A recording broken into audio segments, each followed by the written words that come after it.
कैसे लोग अपने रिलेशनशिप को ठीक करें? जब आप किसी से कुछ चाहोगे ही नहीं तो आपको तो प्रॉब्लम ही नहीं है। हम सारा दिन भर इकट्ठे बैठे रहते हैं हस्बैंड वाइफ, हमारे पास बात ही नहीं होती करने के लिए। रिलेशनशिप एक फीलिंग है या एक रिस्पॉन्सिबिलिटी? प्लीज सारी वाइफ सुन लेना, अपने हस्बैंड को ज़्यादा कुछ मत बोला करो। एक दूसरा सामने वाला इंसान है, वो आपसे प्यार ही नहीं करता, आप क्या प्यार की भीख मांगोगे?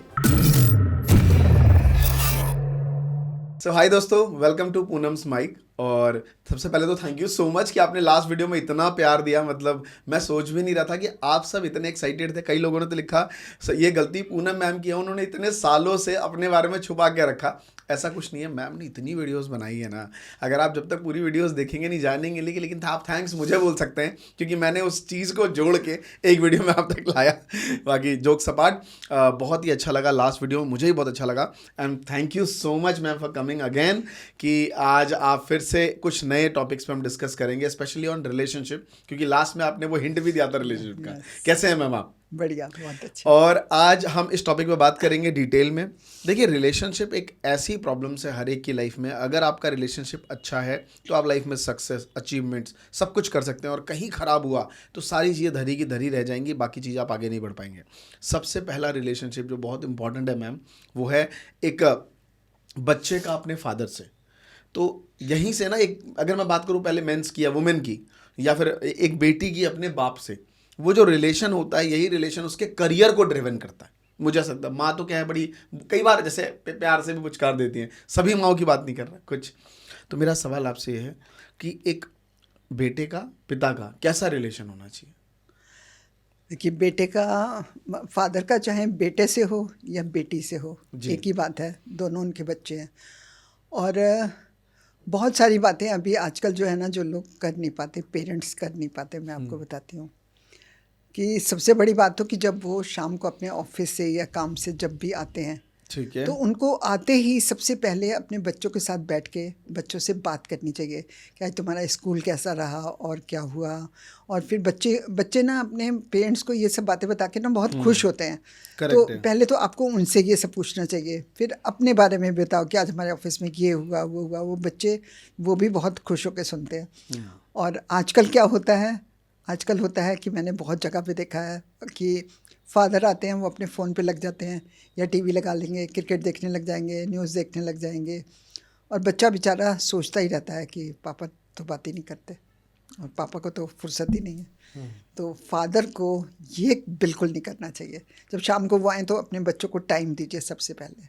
ये बच्चों को सबसे ज़्यादा पसंद आता है। और मेरी बहुत बच्चों से ये बात भी हुई है कि वो कहते हैं कि हमारे फादर घर में आते हैं तो हमसे बात ही नहीं करते। एक तो होता है कि फादर वैसे ही कम बोलता है, और उसके बाद फिर ये हो जाए कि आप फ़ोन पे लग जाओ, तो फिर तो बिल्कुल ही गए ना अब। तो आप ये मत किया करिए। बच्चों के साथ कौन सा टाइम दिया जाए, जैसे कि इवनिंग का समय, फिर वीकेंड में? नहीं, जब वो आते हैं ना, ऑफिस से आते हैं, बेस्ट टाइम वो तो टाइम रोज़ बच्चे चाहते हैं कि हमको मिले। वीकेंड तो जब आएगा तो आएगा, पहले तो ये जो रोज का टाइम है, पहले ये तो बच्चों को दो आप। पहले ये तो देना ही चाहिए ना। करेक्ट है।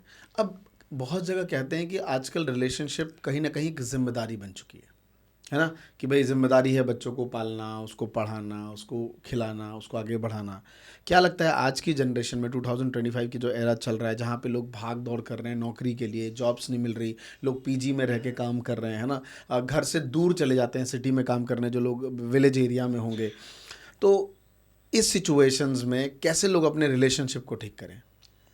देखिए, अगर वो विलेज में रहते हैं और अपनी जॉब के लिए वो चले जाते हैं और हफ्ते में एक बार घर आते हैं, तो ये तो उनकी मजबूरी है ना। ये वाली बात उनकी वाइफ को समझनी चाहिए फिर। कि देखो, जो पैसे कमाने की जो सिरदर्दी होती है ना, ये एक हार्ड फैक्ट है कि वो आपके हस्बैंड को ही होती है। मदर को ये वाली टेंशन कभी नहीं होती कि पैसा कैसे कमाओगे और पैसा कैसे घर आएगा, खर्चे कैसे चलेंगे। ये सिर्फ फादर को चिंता होती है। ठीक है, ये तो हम मानते हैं ना, ये चिंता मदर को बिल्कुल मतलब नहीं पुरुष होती। जात जो देख रही होगी ये वीडियो, उनको बड़ी खुशी मिलेगी मैम। ये तो काम तो फिर वाइफ को यहाँ पे अपने हस्बैंड को समझना चाहिए कि वो भी तो घर से बाहर रह रहा है, वो भी कौन सा खुश होकर रह रहा है। नहीं, मैं देखता हूँ आपकी वीडियोस में ज़्यादातर मेल्स कमेंट ज़्यादा रहते हैं, वो लोग कमेंट करते हैं, पता नहीं शायद इन्हीं सब बातों से वो बहुत खुश रहते हैं, है ना। लेकिन बिल्कुल सही बात है, आपने जो बात कही वो बिल्कुल राइट है, और उनको दिल तक जाती होगी क्योंकि वो भी ऐसा सोचते हैं। अब ये बात मैं समझ पा रहा हूँ, लेकिन एक सवाल है मेरा, क्योंकि आपकी वीडियोस में हमने कई बार सुना है इस चीज़ के ऊपर, बट ये रिलेशनशिप का टॉपिक है तो मैं इसमें जोड़ना चाहूँगा इसमें। सबसे अहम रोल रहता है जब बच्चा ग्रोन अप कर जाता है, जॉब्स कर रहा है, अपना काम कर रहा है और जब उसकी शादी होती है।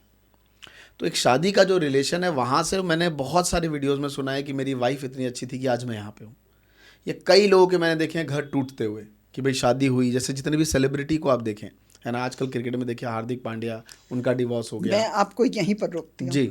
आपने जैसे कहा कि हस्बैंड कहता है कि मेरी वाइफ बहुत अच्छी थी कि मैं यहाँ तक पहुँचा, उसे ये भूल जाता है कि यहाँ तक पहुँचाने वाली पहले उसकी माँ है, उसकी वाइफ तो बाद में आई लाइफ में। माँ को कैसे भूल जाता है वो? माँ को कैसे भूल जाता है? ओके। पहले तो अपनी माँ को याद करो कि आपकी माँ ने इस लायक आपको बनाया कि आप अपनी बीवी को पसंद हो। करेक्ट है। वाइफ तो बाद में आई ना। करेक्ट है। चलो अब बोलो तो आप। ओके, नहीं मैं समझ पा रहा हूँ, बिल्कुल बहुत डीप बात तो चली गई काफ़ी है, बिल्कुल बिल्कुल हकीकत है। तो मेरा वही सवाल है कि ये हस्बैंड वाइफ का जो रिलेशन है, ये भी एक फेज़ में होता है, में शादी होती है, बहुत प्यार होता है, 10 साल निकलने के बाद हस्बैंड काम में बिजी है, वाइफ जो है अपने बच्चों में बिजी है।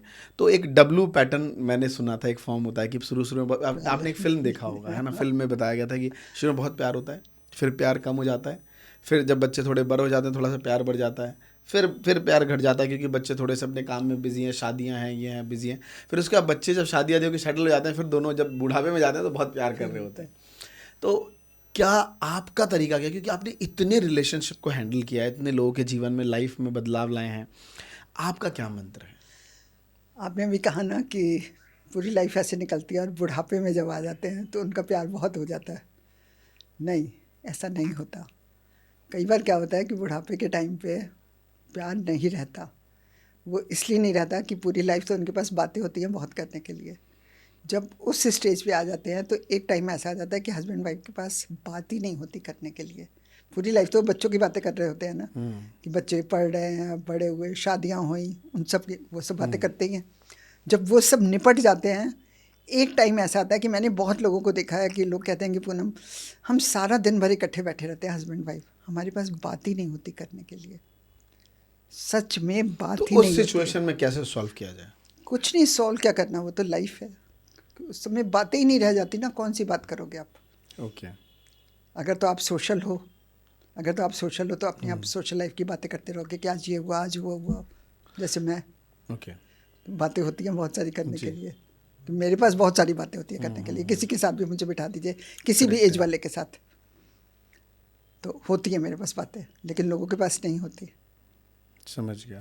और कितनी लेडीज़ कहती हैं कि हमारा हस्बैंड तो बस, मेरे हस्बैंड को तो कुछ नहीं चाहिए, बस उनको तो क्रिकेट दिखा दो और बस, या तो न्यूज़ चैनल, बस। वो कुछ और, वो कुछ और टीवी में भी नहीं देखते, कि मैं तो टीवी दूसरे कमरे में देखती हूँ, क्योंकि वो तो ये दोनों चैनल देखते हैं और कोई चैनल ही नहीं देख लगाने देते। तो उनका तो सोचो, बैठना भी उनके 2 रूम्स हो जाते हैं। क्योंकि वाइफ भी कहती है ना कि मैं कैसे बोर हूँ भाई, मैं क्यों क्रिकेट देखूँ, मैं क्यों न्यूज़ देखूँ। न्यूज़ आप रात को अगर 1 घंटा देख लेते हैं ना, तो आप समझो सारे दिन की न्यूज़ देख लेते हैं। सारा दिन भर न्यूज़ रिपीट हो रही होती है, ये सबको पता है। लेकिन हस्बैंड जो होता है वो सारा दिन भर वो लगाया रहता है, क्योंकि वो सीरियल तो देखता नहीं है ना। सीरियल तो देखता नहीं। पर जनरली जैसे वुमेन भी या औरतें भी तो बहुत ज़्यादा सीरियल देखती रहती है दिन भर बैठ के, तो क्या लगता है ये भी सही है या गलत है? वो क्या करें, वो करें क्या? अगर सीरियल ना देखें तो वो क्या करें? वो सीरियल जब देखती है ना, तो वो एक काम बहुत गलत करती हैं। फ्रेंड्स, मैं आप सबको कह रही हूँ, जो भी सीरियल देखता है, मैं सबके लिए बोल रही हूँ कि जब आप कुछ भी टीवी में देखते हो, मैंने अपनी फ्रेंड्स को देखा है, मैंने बहुत सारे लोगों के मुंह से सुना है कि वो 4-4 घंटे एक ही जगह पर बैठी रहती हैं। मैं कहती हूँ प्लीज़ आप ये कभी मत करना, आपकी हेल्थ के लिए बिल्कुल अच्छा नहीं है। आप आधे घंटे के बाद अपने ही रूम में 2 मिनट का एक चक्कर लगा लेना। आपकी बॉडी में ब्लड सर्कुलेशन होना बहुत ज़रूरी है। भी आप देखते हो ना, कभी किसी के घुटनों में दर्द हो रही है, कभी ये हो रहा है, वो हो रहा है, दुनिया भर की प्रॉब्लम, क्योंकि वो 4-4 5-5 घंटे सीरियल देखती रहती है, उठती नहीं है। तो फिर होगा ना ऐसा। तो प्लीज़ मेरा ये वीडियो देखने के बाद हर आधे घंटे के बाद उठ के चक्कर काटिएगा, 2 मिनट चक्कर काटिएगा। और आपको मेरे पे बिलीव नहीं हो रहा ना, आप किसी भी डॉक्टर से पूछ लीजिएगा, वो कहेगा कि ये जिसने भी आपको कहा है बहुत सही कहा है। ग्रेट मैम, नहीं नहीं बिल्कुल सही कहा आपने कि मतलब आपने तो हेल्थ की भी टिप्स दे दी कि और सीरियल देखो फिर, है ना। पहले इनको बुरा लगता था, उन्होंने कहा नहीं अब 2-2 मिनट बाद बहुत बढ़िया। नहीं नहीं ठीक है मैम। अब मेरा एक बहुत डीप सवाल आपसे ये है कि रिलेशनशिप एक फीलिंग है या एक रिस्पॉन्सिबिलिटी है, थोड़ा इसके बारे में बताइए। देखिए, जब आपकी शादी होती है तो आपकी फीलिंग है, 1-2 साल तो आप शादी के उसमें अलग टाइप से घूम रहे होते हो, फिर उसके बाद आपकी रिस्पॉन्सिबिलिटी तो है ही है। हस्बैंड की रिस्पॉन्सिबिलिटी ज़्यादा होती है, क्योंकि उसने सब कुछ मैनेज करना होता है, उसने सब कुछ मैनेज करना है। ये तो मैं हमेशा कहती हूँ कि हस्बैंड की रिस्पॉन्सिबिलिटी बहुत ज़्यादा होती है शादी के बाद। उसको ये बहुत फ़िक्र होती है कि पैसा कहाँ से आएगा, और ये इतनी बड़ी फ़िक्र है, इतनी बड़ी फ़िक्र है। प्लीज़ सारी वाइफ सुन लेना, अपने हस्बैंड को ज़्यादा कुछ मत बोला करो। बेचारा पैसे कमाता है, सुबह से रात तक मेहनत करता है, प्लीज़ कुछ मत बोला करो। ग्रेट मैम, नहीं नहीं बिल्कुल सही कहा आपने कि एक मैन रिस्पॉन्सिबिलिटी। बहुत सारी रील्स भी वायरल होती हैं जब एक वुमेन है ना, उसके पास बस एक ही प्रॉब्लम है कि उसका हस्बैंड टाइम नहीं देता, और हस्बैंड का बहुत सारी प्रॉब्लम है, उसमें 99 प्रॉब्लम्स होती है। मैं चाहूँगा कि रील यहाँ पे लगा दी जाए उस टाइप की, और जब आपस में गले मिलते हैं तो वो एक प्रॉब्लम भी इधर आ जाती है और इसकी प्रॉब्लम सॉल्व हो जाती है। हकीकत है। अच्छा, मैं आपको एक और बात बताऊं, मैंने ये बहुत देखा है कि लेडीज़ कहती हैं कि संडे जब होता है, वो कहती हैं, जो लेडीज़ इतनी बाहर नहीं निकलती हैं, वो कहती हैं एक संडे आता है और हमारा हस्बैंड वो भी टाइम नहीं देता। हस्बैंड कहता है कि एक संडे आता है आराम करने के लिए, मेरी बीवी आराम नहीं करने देती। आज मैं आपको तरीका बताती हूँ, दोनों खुश रहोगे। जी। देखो, वाइफ को चाहिए कि हस्बैंड को बोले कि तू सारा दिन आराम कर, मैं तेरे को बेस्ट ब्रेकफास्ट खिलाऊंगी, बेस्ट लंच कराऊंगी, और तू सारा दिन आराम कर, और 4-5 बजे उठ के तैयार हो जा और बाहर चल, मॉल घूमते हैं, पिक्चर देखते हैं, बाहर खाना खाते हैं, और वापस घर आ जाओ 10 बजे तक। वो भी खुश, वो भी खुश। करेक्ट है। अब मैम बहुत से लोग जो है जिनका रिलेशनशिप ख़राब हो जाता है, फॉर एग्जांपल अपने फैमिली में रिलेटिव्स के साथ मतलब ब्रोक हो जाते हैं, कि मतलब उनको किसी बात की चुभन हो जाती है कि यार वो इंसान ने मेरे साथ ऐसा कर दिया, धोखा दे दिया, या मेरे बारे में बड़ा गलत बोलता है, मैं तो उसके बारे में अच्छा समझता था। तो ऐसे सबसे पहले मैं उन रिलेशन की बात कर रहा हूँ, इसमें लोग बड़े उदास हो जाते हैं, बड़े दुखी महसूस करते हैं हमेशा जीवन में। उनके लिए क्या सलाह है आपकी? देखिए, मैं आपको कहती हूँ कि जब ये प्रॉब्लम होती है ना, ये प्रॉब्लम सिर्फ तब होती है जब आप लोगों से बहुत कुछ चाहते हो, आपके एक्सेप्टेशंस बहुत ज़्यादा होती हैं। जब आप किसी से कुछ चाहोगे ही नहीं, तो आपको तो प्रॉब्लम ही नहीं है। मेरे को तो कभी किसी से प्रॉब्लम ही नहीं होती, क्योंकि मैं तो किसी से कुछ चाहती ही नहीं। मैं तो अपने बच्चों से कुछ नहीं चाहती, मैं कैमरे के सामने बोल रही हूँ। मैं किसी से कुछ नहीं चाहती, तो मेरे को प्रॉब्लम ही नहीं होती, मैं हमेशा खुश रहती हूँ। लोग बड़ा क्वेश्चन करते हैं कि मैम हमेशा कैसे खुश रहते हो। किसी से कुछ चाहती नहीं मैं सब कुछ अपने आप करना चाहती हूँ। तो आप किसी से चाहो ही मत कुछ, आपके सब रिलेशन भी अच्छे, हस्बैंड भी अच्छा, वाइफ भी, बच्चे भी, सब अच्छे। बहुत डीप बात है ये, कि एक्सपेक्टेशन ही नहीं रखनी नहीं, चाहिए। बिल्कुल। एक्सपेक्टेशन हमेशा प्रॉब्लम्स को बढ़ाती हैं। वही आपको दुख देती है। राइट। मतलब मैं ये बात मैंने भी काफ़ी चीज़ें नोटिस करी, तो मैं आपसे एक शेयर करता हूँ। हमारे पास एक बहुत पुराने एडिटर हुआ करते थे, वर्क फ्रॉम होम करते थे। सडनली उन्होंने अचानक से एक दिन बोला कि मैं आपका काम नहीं करूँगा। मैंने कहा क्या हुआ? तो मैंने थोड़ा जान पूछने की कोशिश करी, तो ही सेड दैट कि अरे मैंने आपको बोला था कि एक मेरी बुआ रहती हैं, वो अपने गली में रोटी दान करती हैं, मैंने सोचा था आप जाके उनकी वीडियो बनाओ, बट आपने तो बनाई नहीं। तो मुझे अच्छा, वो इतना नाराज़ था कि वो अपना काम छोड़ बैठा मेरे साथ, मैं जो काम करता था। तो मुझे समझ आया कि इसने उस बात को बहुत एक्सपेक्टेशन कर ली थी कि मैं बनाऊंगा ही, मतलब उसने। बिगड़ती तभी है हाँ, ना जब आप चाहते हो किसी तो से उसने कुछ। दिमाग में सोच लिया होगा कि मैं तो ये वीडियो बना ही दूंगा, और जब नहीं बनी तो वो इतना गुस्सा और नाराज हो गया। ये बात राइट है कि एक्सपेक्टेशन ही किसी से नहीं रखनी चाहिए, आप हमेशा खुश रहते हो। मतलब कितनी डीप बात आपने कही है। मुझे लगता है लोग इस जगह पे कमेंट्स करेंगे यहाँ पे वीडियो पे, तभी मैम लोग आपको कहते हैं you are a best motivation speaker. भले आप आज सेलिब्रिटी हो चुकी हैं, इतने बड़े बड़े सुपरस्टार लोगों के साथ बैठती हैं, मिलती हैं, और लोग आपकी इतनी तारीफ़ें करते हैं। इसके पीछे कोई बहुत बड़ा रीज़न नहीं है, इसके पीछे सिंपल एक रीज़न है कि जो आप बोलती हैं वो उनको वही एग्जैक्ट लगता है कि यही मेरी प्रॉब्लम का सॉल्यूशन है। तो थैंक यू सो मच कि आपकी वजह से आज इतने सालों से आप लोगों को इतना मोटिवेट करती हैं। अब एक और सवाल है मेरा मैम आपसे। आजकल ना यंगस्टर के बीच में रिलेशनशिप बड़े ख़राब होते हैं, इनके ना रिलेशनशिप बहुत बदलते हैं, ज़्यादा दिन लंबे चलते नहीं हैं। 3 महीने 4 महीने में दोस्ती हुई, प्यार हुआ, ख़त्म, रिलेशनशिप ख़त्म। तो इन चीज़ों पर आपकी क्या राय है? देखो, अगर 3-4 महीने के बाद लड़का भी लड़की को छोड़ना चाहता है और लड़की भी लड़के को छोड़ना चाहती है, तो फिर बेस्ट है, छोड़ दो। तो प्रॉब्लम तब आती है जब एक जना छोड़ना चाहता है और दूसरा नहीं छोड़ना चाहता। लेकिन मैं तो कहती हूँ कि अगर एक छोड़ना चाहता है तो दूसरा उसको पकड़ के क्यों रखना चाहता है? भाई, तेरे को दूसरे लोग नहीं मिलते? इतने दुनिया में लड़के लड़कियाँ सब हैं, वह नहीं बंदी छोड़ दो उठा के, कभी सोचो भी नहीं उसके बारे में, कुछ ज़िंदगी में था। एक लाइन मैम बड़ी पॉपुलर है, अभी आपके सामने याद आ गई कि जब लड़की हाथ छुड़ा के जाना चाहे छोड़ देना चाहिए। तो छोड़ देना चाहिए, क्योंकि वो पहले ही यस, जा चुकी होती है। बट अगर यस, लड़का छोड़ के यस। जाना चाहे तो पकड़ लेना, क्या पता उसके दिल में, ऐसा कुछ एक लाइन था। नहीं तो नहीं आप इस नहीं लाइन से नहीं पुष्टि करते हैं? नहीं नहीं, लड़का भी छोड़ के जाए तो फौरन छोड़ देना चाहिए, अच्छा। फौरन, बिल्कुल। जबरदस्ती किसी के पीछे थोड़ी भागोगे। क्यों, अगर भाग रहे हैं जबरदस्ती किसी रिलेशन को ठीक करने के लिए, तो क्या दिक्कत है?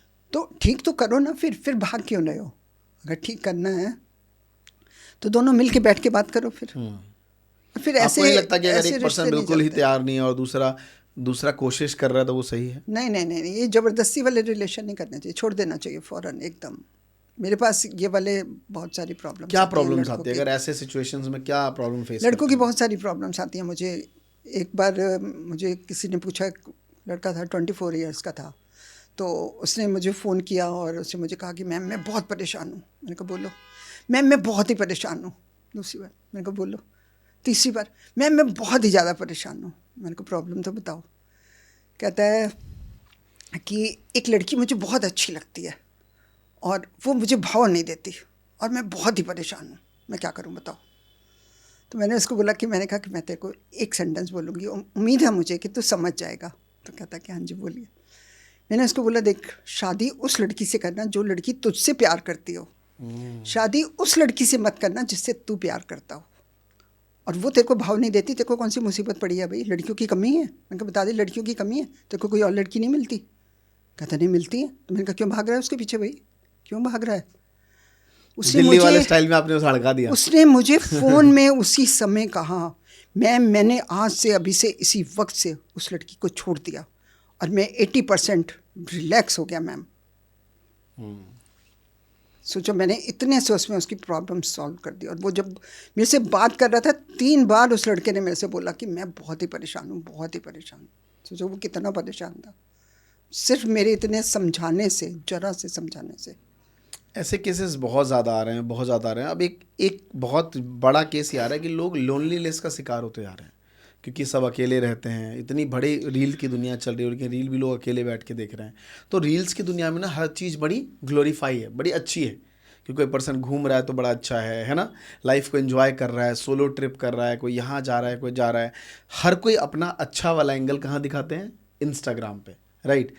और ये चीज़ देख के बहुत सारे लोग जो वो चीज़ कर नहीं पाते, वो घर में बड़े उदास रहते हैं।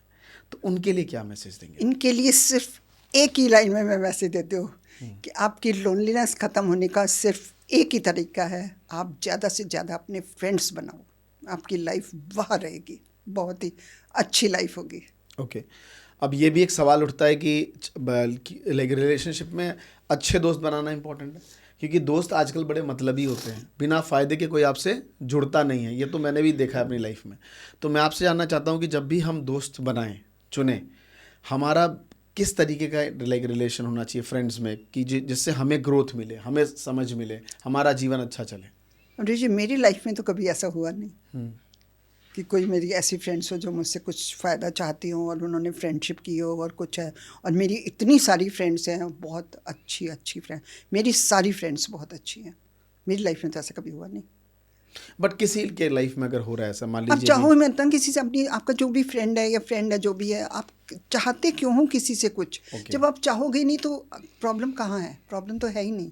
मैं अंडरस्टैंड। किसी से कुछ चाहती नहीं। मैंने अपनी किसी फ्रेंड से कभी कुछ नहीं चाहा, चाहे मेरी सारी फ्रेंड्स देख रही हैं और उनको ये पता भी है, उनको पता भी Okay. है। कुछ मैं ऐसा नहीं है कि नया बोल रही हूँ, मैं किसी से कुछ नहीं चाहती। सारी प्रॉब्लम एक्सपेक्टेशन, आप ये कह रहे हो? यस यस, मतलब एक रिलेशनशिप का सबसे बड़ा मूल सूत्रधार है एक्सपेक्टेशन। बिल्कुल। आप चाहते हो तभी आपको दुख होता है और तभी आपकी फ्रेंडशिप ख़त्म होती है। Okay, great ma'am.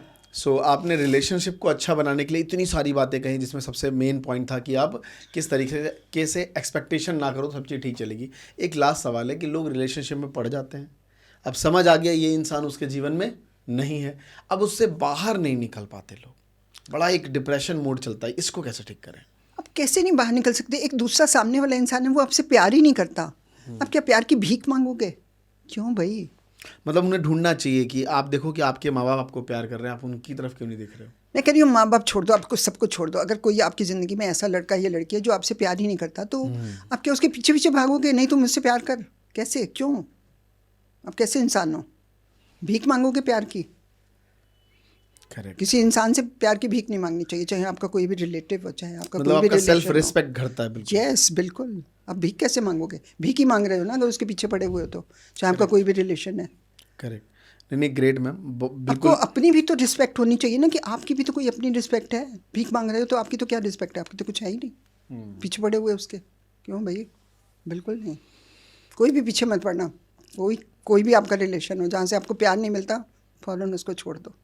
करेक्ट है, नहीं नहीं, बहुत डीप बात कही मैम। मतलब रिलेशनशिप में आज के इस वीडियो में मैम ने सबसे पहले तो एक घर का जो रिलेशन होता है कि कैसे एक माँ और लाइक माँ बाप बच्चे आपस में रिलेशन जिससे बच्चा बड़ा बन पाए, उसके बारे में डिटेल में बात की। स्पेशली मैम ने हस्बैंड वाइफ के रिलेशन की बात करी, और दोस्तों के बीच में रिलेशन उन्होंने कितनी बढ़िया बात कही कि एक्सपेक्टेशन ना रखें, एक्सपेक्टेशन ख़राब चला जाता है।